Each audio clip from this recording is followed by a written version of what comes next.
Calculation of net cash flow from investing activities. So, operating ആക്ടിവിറ്റീസിലെ direct മെത്തഡും indirect മെത്തഡും നമ്മൾ ഡിസ്കസ് ചെയ്ത് കഴിഞ്ഞു. നെക്സ്റ്റ് ഇൻവെസ്റ്റിംഗ് ആക്ടിവിറ്റീസ് എന്താണ്, അതിൽ വരുന്ന ക്യാഷ് ഇൻഫ്ലോസ് ഔട്ട്ഫ്ലോസ് ഏതൊക്കെയാണ് എന്നുള്ളതാണ് നമ്മൾ പറയാൻ പോകുന്നത്. സോ ഇൻവെസ്റ്റിംഗ് ആക്ടിവിറ്റീസ് എന്ന് പറഞ്ഞിട്ടുണ്ടെങ്കിൽ it refers to acquisition and disposal of long term assets and other investments not included in cash equivalence.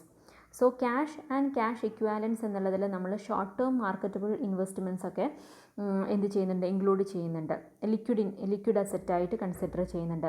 അത് അല്ലാത്ത ലോങ് ടേം ഇൻവെസ്റ്റ്മെൻറ്റ്സും അതുപോലെയുള്ള ലോങ് ടേം അസറ്റ്സിൻ്റെ ഡിസ്പോസലും അക്വിസിഷനുമായി ബന്ധപ്പെട്ടിട്ടുള്ള ട്രാൻസാക്ഷൻസൊക്കെയാണ് ഇൻവെസ്റ്റിംഗ് ആക്ടിവിറ്റീസിൽ വരുന്നത്. സോ ഇൻവെസ്റ്റിംഗ് ആക്ടിവിറ്റീസിൽ വരുന്ന ക്യാഷ് ഇൻഫ്ലോസും ഔട്ട്ഫ്ലോസും ഏതൊക്കെയാണെന്നുള്ളതാണ് പറയാൻ പോകുന്നത്. ക്യാഷ് ഇൻഫ്ലോസ് ആയിട്ട് വരാൻ സാധ്യതയുള്ള items: cash receipt from the disposal of non current assets including intangibles. അതായത് ഫിക്സഡ് അസറ്റ്സ്, ഇൻടാഞ്ചിബിൾസ് ഫിക്സഡ് അസറ്റ്സിൻ്റെ ഡിസ്പോസലുമായി ബന്ധപ്പെട്ട്, അതായത് സെയിൽ നടത്തുമ്പോൾ നമുക്ക് കിട്ടുന്ന ക്യാഷ് റെസിപ്റ്റ്, അതൊരു ഇൻഫ്ലോ ആണ്. അതുപോലെ cash receipt from the sale of shares, debt instruments etcetera. അതായത് ഷെയർസും ഡെറ്റ് ഇൻസ്ട്രുമെൻറ്റ്സ് പോലുള്ള ഇൻവെസ്റ്റ്മെൻറ്റ്സുകൾ, നമ്മൾ മറ്റുള്ള കമ്പനികളിൽ ഇൻവെസ്റ്റ് ചെയ്തിട്ടുള്ള ആ ഷെയറുകൾ അല്ലെങ്കിൽ ഡെറ്റ് ഇൻസ്ട്രുമെൻറ്റ്സ് ഒക്കെ സെയിൽ ചെയ്യുമ്പോൾ നമുക്ക് കിട്ടുന്ന ക്യാഷ് റെസീറ്റ്, അത് ഇൻവെസ്റ്റിംഗ് ആക്ടിവിറ്റീസുമായി ബന്ധപ്പെട്ടിട്ടുള്ള ക്യാഷ് ഇൻഫ്ലോ ആണ്. Then cash receipts as repayment of loans and advances. അതായത് നമ്മൾ ലോൺ കൊടുത്തിട്ടുള്ള, വേറെ ആർക്കെങ്കിലും ലോൺ കൊടുത്തിട്ടുണ്ടെങ്കിൽ അവർ റീപേ ചെയ്യുമ്പോൾ, നമുക്ക് തിരിച്ചു തരുമ്പോൾ ആ ഒരു എമൗണ്ട്, അതായത് അങ്ങനെ റിസീവ് ചെയ്യുന്ന ക്യാഷൊക്കെ ക്യാഷ് ഇൻഫ്ലോ ആണ്. സോ നമ്മളുടെ ഇൻവെസ്റ്റ്മെൻറ്റ്സും നമ്മൾ മറ്റുള്ളവർക്ക് ഇൻവെസ്റ്റ് ചെയ്യാൻ വേണ്ടിയിട്ടുള്ള അവസരം കൊടുക്കുമ്പോഴും അതൊക്കെ, അതായത് ലോണൊക്കെ നമ്മളുടെ ഇൻവെസ്റ്റ്മെൻ്റ് ആണ്. അങ്ങനെയുള്ള ഇൻവെസ്റ്റ്മെൻറ്റ്സുകളിൽ നിന്നൊക്കെ നമുക്ക് കിട്ടുന്ന റെസിപ്റ്റുകളൊക്കെ ക്യാഷ് ഇൻഫ്ലോ ആയിട്ടാണ് കൺസിഡർ ചെയ്യുന്നത്. അതേസമയം ക്യാഷ് ഔട്ട്ഫ്ലോയിൽ പെടുന്നത് cash payment four purchasing or acquiring non current asset. നമ്മൾ ഏതെങ്കിലും നോൺ കറൻറ്റ് അസറ്റുകൾ വാങ്ങിക്കുകയാണ് എന്നുണ്ടെങ്കിൽ അത് ക്യാഷ് ഔട്ട്ഫ്ലോ ആണ്. അതുപോലെ cash payment four acquiring shares, debt instruments, നമ്മൾ ഏതെങ്കിലും മറ്റുള്ള കമ്പനികളുടെ ഷെയർസ് സബ്സ്ക്രൈബ് ചെയ്യുകയാണെന്നുണ്ടെങ്കിൽ അല്ലെങ്കിൽ ഡെറ്റ് ഇൻസ്ട്രുമെൻറ്റ്സുകൾ സബ്സ്ക്രൈബ് ചെയ്യുകയാണെന്നുണ്ടെങ്കിൽ നമ്മൾ അതിന് കൊടുക്കുന്ന പേയ്മെൻറ്റ്. അതുപോലെ cash advances and loans made to third parties. നമ്മൾ മറ്റുള്ളവർക്ക് ലോണുകൾ പ്രൊവൈഡ് ചെയ്യുകയാണെന്നുണ്ടെങ്കിൽ, ലോൺ വേറെ ആർക്കെങ്കിലും കൊടുക്കുകയാണെന്നുണ്ടെങ്കിൽ അപ്പോൾ നമ്മളുടെ കയ്യിൽ നിന്ന് ക്യാഷ് ഔട്ട്ഫ്ലോ സംഭവിക്കുന്നു. സോ ഇതൊക്കെയാണ് ക്യാഷ് ഇൻവെസ്റ്റിംഗ് ആക്ടിവിറ്റീസുമായി ബന്ധപ്പെട്ടിട്ടുള്ള ക്യാഷ് ഇൻഫ്ലോസും ഔട്ട്ഫ്ലോസും. ഓക്കെ, സോ അതുകൊണ്ട് കൂടുതൽ സമയത്തും ക്യാഷ് ഫ്രം ഇൻവെസ്റ്റിംഗ് ആക്ടിവിറ്റീസ് എപ്പോഴും നെഗറ്റീവ് ഫിഗർ ആവാറുണ്ട്. അതായത് ഔട്ട്ഫ്ലോ ആണ് ഇൻഫ്ലോനേക്കാളും കൂടുതലാവാറുള്ളത്. കാരണം നമ്മൾ അസറ്റുകൾ കൂടുതലായിട്ട് പർച്ചേസ് ചെയ്യുകയാണ് ചെയ്യുക, വിൽക്കുന്നതിന് പകരം കൂടുതലായിട്ട് അസറ്റ് പർച്ചേസ് ചെയ്യുകയാണ് ചെയ്യുക. അതുകൊണ്ട് ഔട്ട്ഫ്ലോസ് മിക്കവാറും കൂടുതലാവുകയാണ് ചെയ്യാറ്. സോ എങ്ങനെയാണ് നമ്മൾ ഇത് കാൽക്കുലേറ്റ് ചെയ്യാന്ന് വെച്ചാൽ, ഇൻവെസ്റ്റിംഗ് ആക്ടിവിറ്റീസിൽ നമ്മൾ ഇൻഫ്ലോസും ഔട്ട്ഫ്ലോസും മാർക്ക് ചെയ്യുന്നു. ഇൻഫ്ലോസ് ആണെന്നുണ്ടെങ്കിൽ ഡയറക്റ്റ് ആയിട്ട് എഴുതുന്നു, ഔട്ട്ഫ്ലോ ആണെന്നുണ്ടെങ്കിൽ നമ്മളതിനെ ബ്രാക്കറ്റിലിട്ടിട്ട് എഴുതുന്നു. സോ അതിൻ്റെ ഡിഫറൻസ് ആയിട്ട് നമ്മൾ ഇതിൻ്റെ ഡിഫറൻസ് കാൽക്കുലേറ്റ് ചെയ്യുന്നു. ഇൻഫ്ലോ ഔട്ട്ഫ്ലോനേക്കാളും കൂടുതലാണ് എന്നുണ്ടെങ്കിൽ അവിടെ നമുക്ക് പോസിറ്റീവ് ഫിഗറാണ്, നെറ്റ് ക്യാഷ് ഇൻഫ്ലോ ആണ് വരുന്നത്. അതേസമയം ഇൻഫ്ലോ ഔട്ട്ഫ്ലോനേക്കാളും കുറവാണ് എന്നുണ്ടെങ്കിൽ നെറ്റ് ക്യാഷ് ഔട്ട്ഫ്ലോ ആണ്. ഓക്കെ, അത് നെഗറ്റീവ് ഫിഗറാണ്. ഓക്കെ, അപ്പോൾ ഇത്രയാണ് net cash flow from investing ആക്ടിവിറ്റീസിനെ കുറിച്ച് പറയാനുള്ളത്. അടുത്തത് calculation of net cash flow from financing activities. So operating activities നമ്മൾ എന്താണെന്ന് കണ്ടു, ഇൻവെസ്റ്റിംഗ് ആക്ടിവിറ്റീസ് കണ്ടു. Next financing activities. So financing activities എന്ന് പറയുമ്പോൾ all activities which bring changes in the size and composition of owners equity as well as borrowing of the enterprise. അതായത് നമ്മളുടെ ബിസിനസ്സിൽ നമ്മൾ ഓൺ ചെയ്യുന്ന, അതായത് നമ്മളുടെ ക്യാപിറ്റൽ ഇക്വിറ്റി ആവാം അല്ലെങ്കിൽ ബോറോയിങ്സ് ആവാം, അതുമായി ബന്ധപ്പെട്ടുള്ള ട്രാൻസാക്ഷൻസ് ആണ് ഫിനാൻസിങ് ആക്ടിവിറ്റീസിൽ വരുന്നത്. സോ ഇതിൽ വരുന്ന ക്യാഷ് ഇൻഫ്ലോസും ഔട്ട്ഫ്ലോസും ഏതൊക്കെയാണെന്ന് നോക്കാം. ക്യാഷ് ഇൻഫ്ലോസ് എന്ന് പറയുന്നത് cash proceeds from the issue of equity or preference shares, അത് ഇൻക്ലൂഡിങ് പ്രീമിയം. നമ്മൾ ഇക്വിറ്റി അല്ലെങ്കിൽ പ്രിഫറൻസ് ഷെയർസ് വാങ്ങിക്കുമ്പോൾ, നമ്മൾ വിൽക്കുമ്പോൾ, അതായത് ഇഷ്യൂ ചെയ്യുമ്പോൾ നമുക്ക് എന്ത് ചെയ്യും, ക്യാഷ് ഇങ്ങോട്ട് കിട്ടും, അത് ഇൻഫ്ലോ ആണ്. അതുപോലെ ഡിബഞ്ചേഴ്സ്, ബോൺസ്, മറ്റുള്ള short term long term borrowings ഒക്കെ നടത്തുമ്പോൾ അതിൻ്റെ ക്യാഷ് പ്രൊസീഡ്സുകൾ ക്യാഷ് ഇൻഫ്ലോ ആണ്. അതേസമയം ക്യാഷ് ഔട്ട്ഫ്ലോ എന്ന് പറയുന്നത് repayment of loan and other long term borrowing. നമ്മൾ റീപേയ്മെൻറ്റ് നടത്തുകയാണെന്നുണ്ടെങ്കിൽ, നമ്മൾ എടുത്തിട്ടുള്ള ലോണുകൾ റീപേ ചെയ്യുകയാണെന്നുണ്ടെങ്കിൽ അത് ക്യാഷ് ഔട്ട്ഫ്ലോ ആണ്. അതുപോലെ റിഡംഷൻ ഓഫ് ഡിബഞ്ചേഴ്സ്, ബോൺസ്, അതുപോലെ repayment of dividend on shares, repayment of interest on loans and debentures, ഇതൊക്കെ. അപ്പോൾ ഇവിടെ നമ്മൾ ശ്രദ്ധിക്കേണ്ട കാര്യം ഇൻട്രസ്റ്റ് പെയ്ഡ് അല്ലെങ്കിൽ ഡിവിഡൻറ്റ് പെയ്ഡ് എന്നുള്ളതൊക്കെ ഫിനാൻസിങ് ആക്ടിവിറ്റീസിലാണ് പെടുക. അതേസമയം interest received and dividend received അങ്ങനെയുള്ളതൊക്കെ ഇൻവെസ്റ്റിംഗ് ആക്ടിവിറ്റീസിലാണ് പെടുക. അതായത് നമ്മളുടെ ഇൻവെസ്റ്റ്മെൻറ്റിന് നമുക്ക് കിട്ടുന്ന റിട്ടേൺ ഒക്കെ ഇൻവെസ്റ്റിംഗ് ആക്ടിവിറ്റീസിലും നമ്മളുടെ കമ്പനിയിൽ ഇൻവെസ്റ്റ് ചെയ്തിട്ടുള്ളവർക്ക് നമ്മൾ കൊടുക്കുന്ന റിട്ടേൺ ഫിനാൻസിങ് ആക്ടിവിറ്റീസിലുമാണ് ഇൻക്ലൂഡ് ചെയ്യുക. ഓക്കെ, സോ ഈ ഇൻവെസ്റ്റിംഗ് ആക്ടിവിറ്റീസിൽ നമ്മൾ ഫിക്സഡ് അസറ്റിൻ്റെ ഡിസ്പോസലൊക്കെ കണ്ടുപിടിക്കാൻ വേണ്ടിയിട്ട് സെപ്പറേറ്റ് ആയിട്ട് ഫിക്സഡ് അസറ്റ് അക്കൗണ്ടുകളൊക്കെ ഓപ്പൺ ചെയ്യുക. അത് ഫിക്സഡ് അസറ്റ് അക്കൗണ്ട് ഓപ്പൺ ചെയ്യുമ്പോൾ നമ്മൾ ഫണ്ട് ഫ്ലോ സ്റ്റേറ്റ്മെൻറ്റിൽ പ്രിപ്പയർ ചെയ്യുമ്പോൾ പഠിച്ചിട്ടുണ്ട്. റിട്ടേൺ ഡൗൺ വാല്യൂ മെത്തേഡിലോ അല്ലെങ്കിൽ ഒറിജിനൽ കോസ്റ്റ് മെത്തേഡോ പ്രകാരം നമുക്ക് ചെയ്യാം. അപ്പോൾ രണ്ടാണെങ്കിലും വ്യത്യാസമുണ്ട്. ഒറിജിനൽ കോസ്റ്റ് മെത്തേഡ് ആ പ്രകാരമാണെങ്കിൽ നമ്മൾ provision for depreciation account separate ആയിട്ട് ഓപ്പൺ ചെയ്യുന്നു. റിട്ടേൺ ഡൗൺ വാല്യൂ മെത്തേഡ് ആണെന്നുണ്ടെങ്കിൽ ഒരൊറ്റ അക്കൗണ്ട് മാത്രമേ ഉണ്ടാവുള്ളൂ. അതിൽ തന്നെ നമ്മൾ റിട്ടേൺ ഡൗൺ വാല്യൂ എഴുതുകയാണ് ചെയ്യുന്നത്. സോ അതിൽ ഫോളോ ചെയ്ത അതേ തിയറിയാണ് നമ്മളിവിടെയും ഫോളോ ചെയ്യുന്നത്. അപ്പോൾ ഫിക്സഡ് അസറ്റ് അക്കൗണ്ട് ഓപ്പൺ ചെയ്യുമ്പോൾ നമുക്ക് പർച്ചേസ് ആണോ സെയിലാണോ വരുന്നത് എന്നുള്ളത് മനസ്സിലാക്കാൻ വേണ്ടി സാധിക്കും. ഓക്കെ, സോ ഇത്രയാണ് കാൽക്കുലേഷൻ ഓഫ് ഇൻവെസ്റ്റ്മെൻറ്റ് ആക്ടിവിറ്റീസും അതുപോലെ ഫിനാൻസിങ് ആക്ടിവിറ്റീസിലും നമുക്ക് പറയാനുള്ളത്.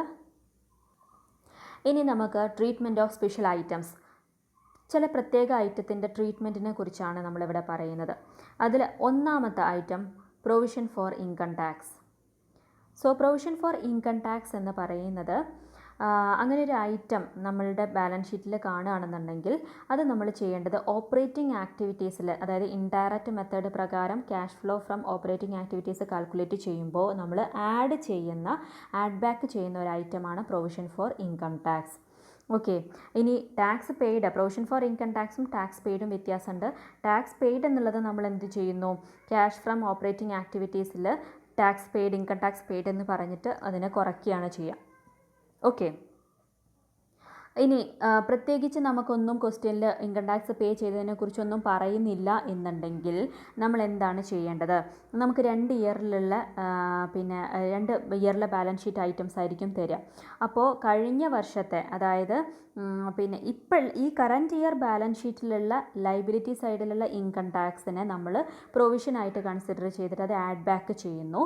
അതേസമയം നമ്മൾ പ്രീവിയസ് ഇയറിലുള്ള, അതായത് amount appearing on the liability side of the previous year balance sheet, അതിന് നമ്മൾ ഇൻകം ടാക്സ് പെയ്ഡ് ആയത്, അതായത് കഴിഞ്ഞ വർഷത്തെ പ്രൊവിഷനായിട്ട് ഉള്ളത് മാറ്റി വെച്ചത് നമ്മൾ ഈ വർഷം കൊടുത്തിട്ടുണ്ടായിരിക്കും.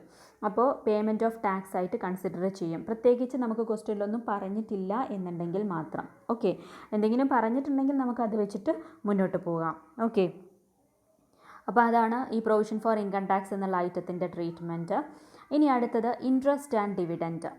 ഇൻട്രസ്റ്റ് ആൻഡ് ഡിവിഡൻറ്റ് എന്നുള്ള ഐറ്റം ഒരു സ്പെഷ്യൽ കേസാണ്. ഞാനിപ്പോൾ നേരത്തെ പറഞ്ഞു. ഫിനാൻഷ്യൽ എൻ്റർപ്രൈസസിനെ സംബന്ധിച്ച് പറയുകയാണെന്നുണ്ടെങ്കിൽ അതായത് നമുക്ക് ചിലപ്പം ബാങ്ക് അല്ലെങ്കിൽ അങ്ങനെയുള്ള ഫിനാൻഷ്യൽ എൻ്റർപ്രൈസസിൻ്റെ ബാലൻസ് ഷീറ്റ് തരും, അല്ലെങ്കിൽ നോൺ ഫിനാൻഷ്യൽ എൻ്റർപ്രൈസസിൻ്റെ ഉണ്ടായിരിക്കും. അപ്പോൾ സാധാരണഗതിയിൽ ഒരു ബിസിനസ് സ്ഥാപനം ആണെന്നുണ്ടെങ്കിൽ നമ്മൾ പറഞ്ഞതുപോലെ എന്താണ്, ഡിവിഡൻറ്റ് പെയ്ഡ് എന്നുള്ളതും അതുപോലെ ഇൻട്രസ്റ്റ് പെയ്ഡ് എന്നുള്ളതും എന്താണ്, ഫിനാൻസിങ് ആക്ടിവിറ്റിയാണ് കൺസിഡർ ചെയ്യുക. ഓക്കെ, അതായത് നമ്മളുടെ ബിസിനസ്സിൽ ഇൻവെസ്റ്റ് ചെയ്തിട്ടുള്ളവർക്ക് നമ്മൾ റിട്ടേൺ കൊടുക്കുമ്പോൾ അത് ഫിനാൻസിങ് ആക്ടിവിറ്റിയിലാണ് ഉൾപ്പെടുക. അതേസമയം ഡിവിഡൻറ്റ് റിസീവ് ചെയ്തതും ഇൻട്രസ്റ്റ് റിസീവ് ചെയ്തതും ഒക്കെ നമ്മൾ നടത്തിയിട്ടുള്ള ഇൻവെസ്റ്റ്മെൻറ്റിന് നമുക്ക് കിട്ടുന്ന ഇൻകമാണ്, അത് ഇൻവെസ്റ്റിംഗ് ആക്ടിവിറ്റിയിലാണ് ഉൾപ്പെടുക. ഇതാണ് സാധാരണ ഒരു ബിസിനസ് സ്ഥാപനത്തിനെ സംബന്ധിച്ച് പറയുകയാണെങ്കിൽ.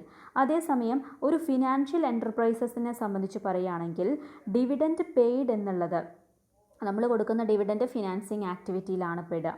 ഓക്കെ, അതേസമയം ഡിവിഡൻറ്റ് റിസീവ്ഡ്, അതുപോലെ ഇൻട്രസ്റ്റ് റിസീവ്ഡും ഇൻട്രസ്റ്റ് പെയ്ഡും ഇതെല്ലാം ഓപ്പറേറ്റിംഗ് ആക്ടിവിറ്റിയാണ്. കാരണം ഫിനാൻഷ്യൽ എൻ്റർപ്രൈസസിൻ്റെ മെയിൻ ഓപ്പറേഷൻ എന്ന് പറയുന്നത് എന്താണ്, ലോണ് കൊടുക്കുക, ലോണ് വാങ്ങിക്കുക, അങ്ങനെയുള്ള കാര്യങ്ങളാണ്. ഡെപ്പോസിറ്റും ലെൻഡിങ്ങുമാണ് അവരുടെ മെയിൻ ബിസിനസ്. സോ ഫിനാൻഷ്യൽ എൻ്റർപ്രൈസസിനെ സംബന്ധിച്ച് ഡിവിഡൻറ്റ് റിസീവ് ചെയ്യുന്നതും ഇൻട്രസ്റ്റ് പേ ചെയ്യുന്നതും ഇൻട്രസ്റ്റ് റിസീവ് ചെയ്യുന്നതും എല്ലാം ഓപ്പറേറ്റിംഗ് ആക്ടിവിറ്റിയാണ്. ഓക്കെ, അപ്പോൾ നമ്മൾക്ക് സാധാരണഗതിയിൽ ഇങ്ങനത്തെ നോൺ ഫിനാൻഷ്യൽ എൻ്റർപ്രൈസസ് ആയിരിക്കും ക്വസ്റ്റ്യൻ വരിക. അങ്ങനെയുള്ള കേസിൽ ഡിവിഡൻറ്റ് പേ ചെയ്യുന്നതും ഇൻട്രസ്റ്റ് പേ ചെയ്തതും ഫിനാൻസിങ് ആക്ടിവിറ്റിയും ഡിവിഡൻറ്റും ഇൻട്രസ്റ്റും റിസീവ് ചെയ്യുന്നത് ഇൻവെസ്റ്റിംഗ് ആക്ടിവിറ്റിയും ആയിട്ടാണ് വരിക. Okay, then next special item എന്ന് പറയുന്നത് പ്രൊപ്പോസ്ഡ് ഡിവിഡൻറ്റ്. പ്രൊപ്പോസ്ഡ് ഡിവിഡൻറ്റ് എന്ന് പറയുന്നത് ഇതേപോലെ ലയബിലിറ്റി സൈഡിൽ നമുക്ക് 2 വർഷത്തെ ബാലൻസ് ഷീറ്റിലും പ്രൊപ്പോസ്ഡ് ഡിവിഡൻറ്റ് ഉണ്ടായിരിക്കും. അപ്പോൾ proposed dividend appearing on the liability side of the previous year balance sheet. Previous ഇയറിലുള്ള ബാലൻസ് ഷീറ്റിൽ കാണിച്ചിട്ടുള്ള പ്രൊപ്പോസ്ഡ് ഡിവിഡൻറ്റിനെ നമ്മൾ ഈ വർഷം കൊടുത്തതായിട്ട് കാണിക്കും, അതായത് പേ ചെയ്തതായിട്ട് കാണിക്കും. അപ്പോൾ പേ ചെയ്തതായിട്ട് കാണിക്കുമ്പോൾ നമ്മളത് എവിടെയാണ് കാണിക്കേണ്ടത്? Cash flow from financing activities. Okay. അതേസമയം proposed dividend appearing on the liability side of current year, ഈ വർഷത്തെ പ്രൊപ്പോസ്ഡ് ഡിവിഡൻറ്റ് ഒക്കെ നമ്മൾ എന്താ ചെയ്യേണ്ടത്? ഓപ്പറേറ്റിംഗ് ആക്ടിവിറ്റീസ് കാൽക്കുലേറ്റ് ചെയ്യുമ്പോൾ ആഡ് ബാക്ക് ചെയ്യുന്നു. ഓക്കെ. അപ്പോൾ 2 ട്രീറ്റ്മെൻറ്റാണ് ഉണ്ടാവുക. ഒന്ന് പ്രൊപ്പോസ്ഡ് ഡിവിഡൻറ്റ് പ്രീവിയസ് ഇയറിലും ഉണ്ടായിരിക്കും, കറൻറ്റ് ഇയറിലും ഉണ്ടായിരിക്കും. കറൻറ്റ് ഇയറിലുള്ളത് നമ്മൾ കറൻറ്റ് ഇയർ ബാലൻസ് ഷീറ്റിനോട് കൂടെ ആഡ് ചെയ്യുന്നു. പ്രീവിയസ് ഇയറിലുള്ളത് നമ്മൾ എന്ത് ചെയ്യുന്നു? പ്രീവിയസ് ഇയറിലുള്ളത് കൊടുത്തതായിട്ട് കാണിച്ചിട്ട് അത് ക്യാഷ് ഫ്ലോ ഫ്രം ഫിനാൻസിങ് ആക്ടിവിറ്റീസിൽ ഇൻക്ലൂഡ് ചെയ്യുന്നു. Okay. Next item interim dividend. Interim dividend എന്ന് പറയുമ്പോൾ ഇടക്കാലത്ത് കൊടുക്കുന്ന ഡിവിഡൻറ്റ്, അത് കറൻറ്റ് ഇയർ പ്രോഫിറ്റിനോട് കൂടെ ആഡ് ചെയ്യുന്നു. Cash flow from operating activities calculate ചെയ്യുന്നതിന് അതിനോട് കൂടെ ആഡ് ചെയ്യുന്ന ഒരു ഐറ്റമാണ് ഇൻ്ററിം ഡിവിഡൻറ്റ്. എന്നിട്ട് അതിന് ശേഷം അത് നമ്മൾ എന്ത് ചെയ്യുന്നു? ഇൻ്ററിം ഡിവിഡൻറ്റ് പേ ചെയ്തതാണ്. അപ്പോൾ ഫിനാൻസിങ് ആക്ടിവിറ്റീസിൽ അതെന്ത് ചെയ്യുന്നു? ക്യാഷ് ഔട്ട് ഫ്ലോ ആയിട്ട് കാണിക്കുന്നു. Okay. The next extra ordinary items. Extra ordinary items എന്ന് പറയുമ്പോൾ നമ്മൾ നേരത്തെ പറഞ്ഞിരുന്നു, സ്പെഷ്യൽ ആയിട്ടുള്ള എന്തെങ്കിലും ഒരു ഐറ്റം ഉണ്ടാവുകയാണെന്നുണ്ടെങ്കിൽ അത് ഓപ്പറേറ്റിംഗ് ആക്ടിവിറ്റീസുമായി ബന്ധപ്പെട്ടതാണെന്നുണ്ടെങ്കിൽ നമ്മൾ അവിടെ എഴുതുന്നു. അതല്ല ഫിനാൻസിങ് ആക്ടിവിറ്റീസുമായിട്ടാണെങ്കിൽ അവിടെ, ഇൻവെസ്റ്റിംഗ് ആക്ടിവിറ്റീസുമായിട്ടാണെങ്കിൽ അവിടെ. ഇപ്പോൾ ചില കേസിൽ claim from insurance company, bad debt recovered, winning A lottery, അങ്ങനെയുള്ള കേസുകളൊക്കെ ആണെന്നുണ്ടെങ്കിൽ അതെല്ലാം എക്സ്ട്രാ ഐറ്റംസ് ആണ്. അപ്പോൾ അത് നമ്മൾ സ്പെഷ്യലായിട്ട് ടാക്സ് പേ ചെയ്തതിന് ശേഷം ഉള്ള ട്രീറ്റ്മെൻറ്റിന് ശേഷം നമ്മൾ ആഡ് ചെയ്യുന്നു, അല്ലെങ്കിൽ ലെസ് ചെയ്യുന്നു. Then significant non cash transactions.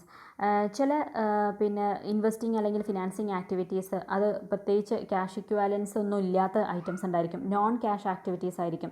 അങ്ങനെയുള്ള നോൺ ക്യാഷ് ആക്ടിവിറ്റീസിൽ കംപ്ലീറ്റ് ആയിട്ട് നമ്മൾ എക്സ്ക്ലൂഡ് ചെയ്യുന്നു ക്യാഷ് ഫ്ലോ സ്റ്റേറ്റ്മെൻറ്റ് പ്രിപ്പയർ ചെയ്യുമ്പോൾ. അതിന് എക്സാമ്പിൾ പറയുകയാണെങ്കിൽ acquisition of asset by issue shares, അതുപോലെ conversion of debentures into shares, അങ്ങനെയുള്ള ട്രാൻസാക്ഷൻസ് ഒക്കെ നമുക്ക് ഇവിടെ ഒരു ഇമ്പാക്റ്റും വരുത്തുന്നില്ല. അതുകൊണ്ട് അങ്ങനെയുള്ള ട്രാൻസാക്ഷൻസ് ഒക്കെ നമ്മൾ കംപ്ലീറ്റ് അവോയ്ഡ് ചെയ്യുന്നു, അല്ലെങ്കിൽ എലിമിനേറ്റ് ചെയ്യുന്നു. സോ ഇത്രയാണ് സ്പെഷ്യൽ ഐറ്റംസ്, സ്പെഷ്യൽ ട്രാൻസാക്ഷൻസ് വരുന്നത്.